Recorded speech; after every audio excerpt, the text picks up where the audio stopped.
En die vraag is, hoekom moet ek en jy ook versigtig wees vir vooropgestelde idees of aannames?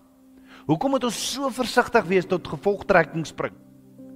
Jy sien, vooropgestelde idees of aannames kan jou denke vernou en jou nie toelaat om dit wat Abba Vader jou wil leer, hierdie openbarings, hierdie inligting wat hy jou wil leer, in ag te neem. Jy het 'n onleerbare gees, jy sny jouself van Abba Vader af. Wanneer ons 'n vooropgestelde idee het, is ons geneig om ander mense of situasies te beoordeel. En mag ons oordeel?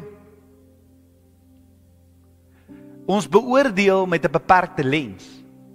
Ons kyk deur my lens in plaas van deur die lens van Abba Vader.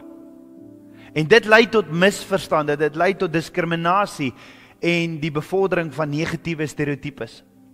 So as jy iemand of iets beoordeel op grond van 'n vooropgestelde idee of 'n aanname, kan dit jou vermoë om empatie en begrip te hê teenoor ander mense. Dit beperk dit. Ons moet mekaar lief hê. Maar nou kom vooropgestelde idees en iemand en ek vat hierdie vooropgestelde idees. Daai liefde verdwyn.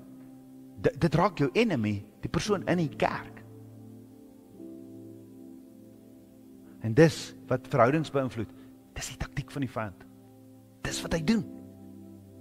Want hy wil skeuring bring.